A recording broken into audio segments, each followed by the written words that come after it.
Aryabhata foundation আয়োজন করলো তাদের ১৬তম বার্ষিক সমাবেশ। ৩০ এবং ৩১শে আগস্ট কাকুরগাছির উৎসব মঞ্চে অনুষ্ঠিত হলো এই বিশেষ অনুষ্ঠান। আয়োজক সূত্রে খবর, কলেজ অফ অ্যাস্ট্রোলজির অন্তর্গত এই সমাবেশে উপস্থিত ছিলেন বিশিষ্ট জ্যোতিষবিদ, গবেষক এবং সংস্কৃতি জগতের একাধিক নামী ব্যক্তিত্ব। দুদিন ব্যাপী অনুষ্ঠানে ছিল নানা আলোচনা, বক্তৃতা এবং সাংস্কৃতিক পরিবেশনা। প্রধান অতিথি হিসেবে উপস্থিত ছিলেন প্রখ্যাত ফুটবলার প্রশান্ত বন্দ্যোপাধ্যায় এবং বিচারপতি প্রণব চৌধুরী। সমাবেশ সভাপতিত্ব করেন সংগঠনের আহ্বায়ক অনিমেষ শাস্ত্রী এবং সঙ্গীতা তালুকদার। এছাড়াও কোর কমিটির সদস্য অরিত্র ভট্টাচার্য, অজয় ঘোষ, দেবব্রত মুখার্জি, রণজিৎ সেনগুপ্ত, তাপস ঘোষাল, জয়ন্ত কুমার সাহা, সৌমিন দত্ত, উমানন্দ শাস্ত্রী সহ আরও অনেকে।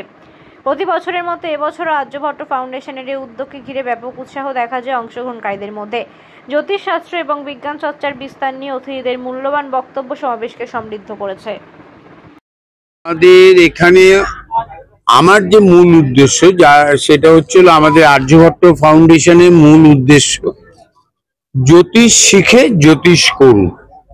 জ্যোতিষ একটা হার্ড সাবজেক্ট, অত সহজ সাবজেক্ট নয় জ্যোতিষ। যেভাবে আমরা জ্যোতিষকে নিয়ে ভবিষ্যৎবাণী বলি, অ্যাপ্লিকেশন করি, তাদের জিজ্ঞাসা যদি করেন যে আপনি এটা বললেন কি করে, তখন অনেকেই হয়তো সেই ফর্মুলা, থিওরি, রুলস বলতে পারবে না। যেই কারণে আমাদের মধ্যে উদয় হয়েছিল 2009 সালে যে আমরা একটা জ্যোতিষ সংস্থা করব। সেখান থেকে জ্যোতিষীরা জানবে জ্যোতিষ সম্বন্ধে, তারা জ্যোতিষের প্র্যাকটিস করবে এবং তারা জীবনে অনেক কিছু সাকসেস দিতে পারবে লোক। মূলত জ্যোতিষ শিখে জ্যোতিষ করুন, এই কনসেপ্টের উপর আর্যভট্ট ফাউন্ডেশন সৃষ্টি হয়। ছোট্টভাবে জন্ম নিয়েছিল। আজকে মোটামুটি দেখছেন এই জায়গায় বহু বাধা, বহু বিপত্তি। ও আমার বিদ্যুৎ ভট্টাচার্য, ও আমাদের অঞ্জলি জুয়েলার্সে বসে, আমাদের ছাত্র এবং আমাদের প্রফেসর। এখনো নিজেই ও ইনস্টিটিউট খুলেছে, ও পড়ায়, আগে আমাদেরও পড়াতেন। এইরকম ভাবে আমাদের যারা, যেমন ও রাজীব ব্যানার্জি, ও আমাদের কাছে ক্র্যাশ কোর্স করাতাম আমি, 9 ঘন্টার, 12 ঘন্টার, 14 ঘন্টার ওই আর্যভট্টের ডিগ্রি কোর্সকে পড়ায়। তাই এইরকম ভাবে আজকে যাদের জ্যোতিষ সম্বর্ধনা দেওয়া হয়েছে, দেখো এক সংসারে না বহু ধরনের ভাই বোন আছে। একটা বিরাট বড় ভুঁড়ি, আর একটা এই লম্বা, আর একটা পিএইচডি করেছে, আর একটা ঘরে ইলেকট্রিকের কাজ করে, বিভিন্ন লোক আছে। আমরা সবাইকে এক জায়গায় নিয়ে এসে একটা সম্বর্ধনা দিতে আমি আগ্রহী, আরো অনেকেই আগ্রহী। হয়তো আমি একটু ভালোভাবে দিয়েছি, লোক বলে তাই। এছাড়া তো গেট টুগেদার বলতে পারো, সেমিনার বলতে পারো, সমাবর্তন উৎসব তো বটেই। আমাদের থেকে যারা পাশ করেছে তারা সবাই ডিগ্রি পাচ্ছে, উপাধি পাচ্ছে, মেমেন্টো পাচ্ছে। এই যে ভালো ভালো মেমেন্টো দিচ্ছি, দেওয়ার কারণটা কি? উৎসাহিত করা, যে তুমি আরো জ্যোতিষ করো। দেখো, করতে করতে মানুষের জ্ঞান অর্জন হয়। এই জ্ঞান অর্জনের স্প্রিয়াটাকে উৎসাহ প্রদান করাটা আমাদের আর্যভট্টের আরেকটি কাজ। আর কিছু আছে বলুন? আর্যভট্ট ফাউন্ডেশনের উদ্যোগে যে এই সমাবর্তন অনুষ্ঠান হবে, আপনি একজন ক্রীড়াবিদ দীর্ঘদিনের, এই অনুষ্ঠানে এসে কেমন লাগছে এবং কি বলবেন, যে কি বার্তা দেবেন এই মঞ্চ থেকে? আসলে এই আর্যভট্টের যেটা ব্যক্তিগত 16টা বছর তারা পার করলো, মানে আমাদের এই অ্যাস্ট্রোলজির ব্যাপারটা আমার খুব ভালো লাগে। অ্যাস্ট্রোলজি সাবজেক্ট এমন একটা সাবজেক্ট যেখানে মানুষ যখন খুব অসহায় হয়ে যায় তখন অ্যাস্ট্রোলজির কাছে দৌড়ে, যেমন ডাক্তারের কাছে দৌড়ে, ঠিক অ্যাস্ট্রোলজি আবার কাছেই যেতে হয়। কারণ এই অ্যাস্ট্রোলজি এমন এমন তারা বলেন যেটা খুবই প্রয়োজন। তবে হ্যাঁ, এটাও ঠিক যে অ্যাস্ট্রোলজি সম্বন্ধে আমি একটা কথা বলতে পারি, এখন অনেক এমন এমন লোক ঢুকে পড়েছে যেটা কাম্য নয়। এটা আমাদের সকলকেই বুঝতে হবে, ভাবতে হবে। তবে অ্যাস্ট্রোলজি জিনিসটাই কিন্তু এমনই একটা ম্যাথামেটিক্যালের উপর নির্ভর করে তাদের গণনা করা, সেই মতো তাদের ক্যালকুলেশন করে বলা। যদি যে যত ভালো বলতে পারবে তার ঠিক মতোই হবে। ফলে অ্যাস্ট্রোলজির সঙ্গে নমস্কার।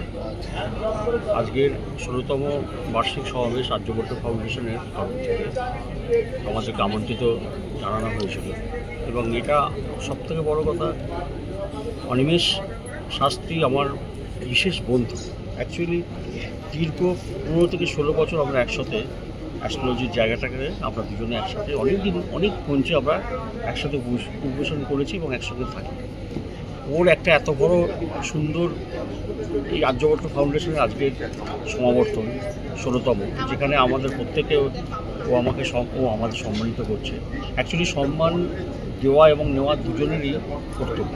আমরাও চাই অনিমেষ শাস্ত্রী তিনি যেন সবার কাছে যেমন সমাদৃত এবং প্রকৃতভাবে এই উৎসব, আজকে সমাবর্তন উৎসব, এই সমাবেশটা যেন সফলতা লাভ করে, এটাই আমার একান্ত কামনা। সবার ভালো হোক এবং আর্যভট্ট ফাউন্ডেশনের কাছে সবাই যারা শিখতে আসবে, এদের শিক্ষা খুব ভালো, এরা খুব ভালোভাবে পড়াতে পারবে। আপনার নাম? আমার নাম প্রফেসর ডক্টর শ্রী ভাস্কর, আমি অ্যাস্ট্রোলজিতে আজকে এই সমাবর্তন অনুষ্ঠান ১৬তম বর্ষে পদার্পণ করছে। অনিমেষ শাস্ত্রী এই মূল জায়গা থেকে এই জায়গাটাকে আজকে নিয়ে এসছে। বহু ছাত্রছাত্রী আজকে এখান থেকে আজকে শিক্ষাদান করে ভালো ডেভেলপ করেছে, উন্নতি করেছে, তাদের কর্মজীবন তারা তৈরি করেছে। আর্যভট্ট ফাউন্ডেশন বলতে গেলে এক কথায় মানুষ চেনে জানে এবং দিনকে দিন আজকে এর মধ্যে আমাদের ভালো ভালো মানুষও যুক্ত আছেন, যেমন আমাদের দেবাশিস আছেন, আরও অনেক আছেন, আমাদের আরও সব পণ্ডিতরা আছে, সবার নাম আমি বলতে পারছি না, কিন্তু যাই হোক এই সব লোকের সহযোগিতায় এবং এরা পাশে থাকার জন্য আর্যভট্ট ফাউন্ডেশন দিনকে দিন আছে। আমিও আছি এদের সাথে। আমি আজকে দীর্ঘ ৬৫ বছর ধরে অ্যাস্ট্রোলজি করছি, আর গুপ্ত প্রেস পঞ্জিকা আমি গণনা করি আজকে প্রায় ৪২ বছর ধরে আমি এই পঞ্জিকা গণনা করছি। আমিও এর মধ্যে এসেছি যাতে এই সমাবর্তন অনুষ্ঠানটা ভালো হয়, সুন্দর হয় এবং যাতে পণ্ডিত অচিন্ত ভট্টাচার্য গুপ্ত প্রেস পঞ্জিকার প্রধান, রাজগণ পৌরহিত্য পরিষদের প্রধান। ভালো জায়গা আছে আজকে আর্যভট্ট ফাউন্ডেশন। খুবই ভালো, অ্যাম্বিয়েন্সটা দেখেই একটা ভালো লাগছে এবং এটা এনার ১৬তম বার্ষিক সমাবেশ। আমি বহুবার ওনার এই বার্ষিক সমাবেশে এসেছি। জ্যোতিষ তন্ত্র পৌরহিত্য নিয়ে আলোচনা হয় এবং আলোচনাটা খুবই কনস্ট্রাকটিভ আলোচনা হয় এবং যারা অর্গানাইজ টিম মেম্বার যারা আছে তারা যথেষ্ট দক্ষ এবং দক্ষতার সাথে অনুষ্ঠানটা পরিচালনা করে। মানুষ যারা আসেন, সাধারণ মানুষ যারা আছেন, তারা কিছু জানতে পারেন, কিছু নতুন জ্যোতিষ যারা আছেন, যারা স্টুডেন্ট, তারাও কিছু শিখতে পারেন। বর্তমান যুগে জ্যোতিষ নিয়ে কী বলতে চাই? বর্তমান যুগে জ্যোতিষ বলতে গেলে মার্কণ্ড পুরাণের লেখাই ছিল, কলি যুগে জ্যোতিষশাস্ত্র, তন্ত্রশাস্ত্র এক বিশাল আকার নেবে। যত দিন যাচ্ছে এমন কোনো ব্যক্তি নেই যারা জ্যোতিষশাস্ত্র বা তন্ত্রশাস্ত্রকে মানেন না। তো আগামী দিনে জ্যোতিষের ভবিষ্যৎ আরও এবং মানুষ আরও জ্যোতিষের প্রতি নির্ভরশীল হবে। গুড মর্নিং এভরিওয়ান, সকলকে স্বাগত। আজকে যে আর্যভট্ট ফাউন্ডেশনের ১৬তম উৎসবকে এসছেন উদযাপন, কী বলবেন? ১৬তম বার্ষিক সমাবেশ আর্যভট্ট ফাউন্ডেশন কলেজ অফ অ্যাস্ট্রোলজির। এখানে এসে আমি প্রথমে অভিভূত। এত বড় সমারোহ খুব একটা বিশেষ বড় দেখা যায় না। আর্যভট্ট ফাউন্ডেশন কলেজ অফ অ্যাস্ট্রোলজির কর্ণধার পণ্ডিত রাজজ্যোতিষী অনিমেষ শাস্ত্রীকে আমার কৃতজ্ঞতা এবং ধন্যবাদ জানাই আমাকে এখানে আমন্ত্রণ জানানোর জন্য এবং সম্মানিত করার জন্য। এই সমাবেশ সম্পূর্ণভাবে সফল হোক, এটাই আমি আমার অন্তরের থেকে চাইছি। সবাই ভালো থাকুক। নমস্কার।